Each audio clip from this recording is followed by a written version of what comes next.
దివంగత నేత స్వర్గీయులు వైఎస్ రాజశేఖర రెడ్డి కుటుంబం నుంచి మరొక రాజకీయాల్లోకి ఎంట్రీ ఇవ్వడానికి నిర్ణయించినట్లు తెలుస్తోంది. సిద్ధమవుతున్నట్లు కూడా ఒక సమాచారం అందుతుంది. వైఎస్ఆర్ మనవడు వైఎస్ జగన్ మేనలుడు షర్మిల కొడుకు రాజారెడ్డి రాజకీయాల్లో వస్తున్నారంటూ కొన్ని వార్తలు చక్కర్లు కొడుతున్నాయి.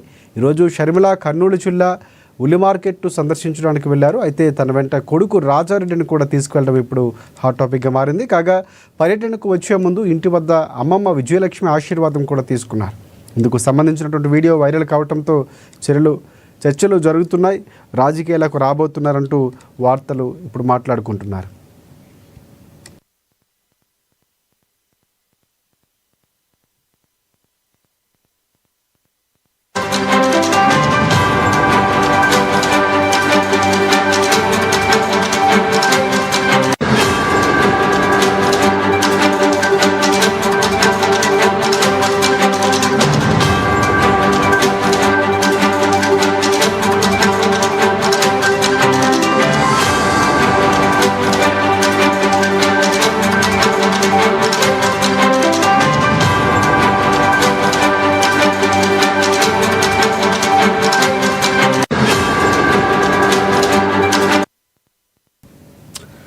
రైట్, వైఎస్ఆర్ కుటుంబం నుంచి మరొక వ్యక్తి రాజకీయాల్లోకి ఎంట్రీ ఇవ్వడానికి సిద్ధమవుతున్నట్లు తెలుస్తుంది. వైఎస్ఆర్ మనవడు వైఎస్ షర్మిల కొడుకు రాజారెడ్డి రాజకీయాల్లో వస్తున్నారంటూ కొన్ని వార్తలు చక్కర్లు కొడుతున్నాయి. ఈరోజు షర్మిల కర్నూలు జిల్లా ఉల్లి మార్కెట్ సందర్శించడానికి వెళ్ళినటువంటి సందర్భంలో జరిగిన సంఘటన రాజారెడ్డి వెనక రావడంతో ఈ వార్తలకు ప్రాధాన్యత సంతరించుకుంది. దీనికి సంబంధించి మరిన్ని అప్డేట్స్ అందించేందుకు మా ప్రతినిధి నెల్లూరు నుంచి శ్రీధర్ మనకి ఫోన్ లైన్లో సిద్ధంగా ఉన్నారు. సో శ్రీధర్, చెప్పండి, ప్రధానంగా రాజారెడ్డికి సంబంధించి పర్యటనకు వెళ్ళటంతో రాజకీయ ఊహాగానాలు ఉన్నాయి, ఆయన ఎంట్రీ కాబోతున్నారంటూ.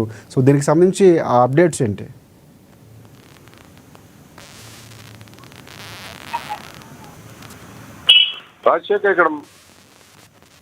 రాజశేఖర్ మనం చూసినట్టయితే ఇక్కడ అనూహ్య పరిణామాలు, ఏపీ రాజకీయాల్లో అనూహ్య పరిణామాలు చోటు చేసుకునే పరిస్థితి ఏర్పడింది. దాదాపుగా వైసీపీ ఒక ప్రాభవాన్ని కోల్పోయింది. 14 సీట్లకు పరిమితం కావడంతో ఎన్నికల్లో వైసీపీ ప్రాభవాన్ని కోల్పోతున్న నేపథ్యంలో వైఎస్ రాజశేఖర రెడ్డి ఫ్యామిలీకి సంబంధించి షర్మిలకు ఇటు జగన్మోహన్ రెడ్డికి మధ్య వివాదం దాదాపుగా తారాస్థాయికి చేరుకుంది. ఇదంతా కూడా టీడీపీ కూటమి వర్గం నుంచి నాయకులు చంద్రబాబు పరోక్షంగా ఆడిస్తున్న కుట్ర అని వైసీపీ ఒక ఎదురుదాడి చేసే ప్రయత్నం అంతా కూడా ఫలించలేదు. దీన్ని ఎవరు కూడా నమ్మని పరిస్థితి ఏర్పడింది. ఇక్కడ మనం చూసినట్టయితే ఇక్కడ షర్మిల వర్గం పట్టు పెంచింది. ఇప్పటికే షర్మిల మనకు కాంగ్రెస్ లో పిసిసి అధ్యక్షురాలుగా ఒక ప్రాధాన్యతను సంతరించుకుంది. ఇప్పుడు మనం చూసినట్టయితే ఏపీ రాజకీయాల్లో ఇటు వైసీపీ ప్రభావాన్ని కోల్పోతున్న నేపథ్యంలో ఆ స్థానాన్ని దక్కించుకునేందుకు ఒక అనూహ్యమైన వ్యూహాత్మక నిర్ణయంగా ఇది మనం భావించవచ్చు. ఇక్కడ వైఎస్ షర్మిలారెడ్డి కుమారుడు రాజారెడ్డి ఈ రాజకీయ అరంగేయడానికి రంగం సిద్ధమైనట్టే కనిపిస్తుంది. ఇక్కడ మనం చూసినట్టయితే కర్నూలు ఉల్లి మార్కెట్ కు తల్లితో కలిసి ఆ రైతులను క్షేత్రస్థాయిలో ఉండే పరిస్థితులను తెలుసుకునేందుకు, రాజకీయంగా ఒక అనుభవాన్ని గడించేందుకు కూడా రాజారెడ్డి ఇప్పటి నుంచే ప్రయత్నిస్తున్నారు. ఇది ఒక మనం చూసినట్టయితే ఈ మధ్య జరిగిన పరిణామాల నేపథ్యంలో ఇటు పులివెందుల ఎన్నికల్లో పూర్తిగా దాదాపుగా వైసీపీ ఎవరిని ఓటు వేయలేదు. ఈ అధికార పక్షం ఇట పులివెందుల్లో ఇక్కడ ఏకపక్షంగా అధికార దుర్వినియోగానికి పాల్పడమే ఆ విజయానికి కారణమని చెబుతున్నప్పటికీ కూడా పులివెందుల్లో కూడా జగన్ ప్రాబల్యం మసకబారింది అనే అంశం అందరికీ తెలిసిందే. స్థానికంగా ఉన్న పరిస్థితులను అనుసరించి ఇక్కడ మనం చూసినట్టయితే ఇక్కడ షర్మిల పోటీ చేసినప్పటికీ ఇక ఆమె పిసిసి అధ్యక్షులుగా రాజకీయ ప్రాతినిధ్యం కొనసాగిస్తున్నప్పటికీ కూడా ఇక్కడ మనం ఈ కడప రాజకీయాలకు సంబంధించి ఫ్రాక్షన్ రాజకీయాలు ఉంటాయి. కడప అంటే కూడా వీటికి సంబంధించి పురుషులకే ఎక్కువ ఆధిపత్యం ఉండే అవకాశం ఉంది. మహిళలుగా రాణించడం అనేది తక్కువ.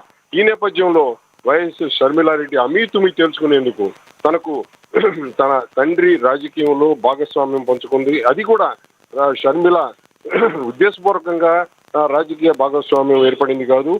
జగన్ జైలుకి వెళ్లిన నేపథ్యంలో గత్యంతరం లేని పరిస్థితుల్లో షర్మిలను పరిస్థితులు డిమాండ్ చేసి షర్మిలను అన్న వదిలిన బాణంగా షర్మిల రాజకీయంగా అరంగేటం చేసి మద్దతుగా నిలిచి వైఎస్ఆర్సీపీ పార్టీకి అన్నకు జగన్మోహన్ రెడ్డికి మద్దతుగా నిలిచి ఇక్కడ పార్టీ ప్రతిష్టలో తను భాగస్వామి. అయితే ఆ ఎన్నికల దాటిన తర్వాత దెబ్బ తగిలేసిన చందాన తనను వాడుకొని కరివేపాకులా తీసివేశారు.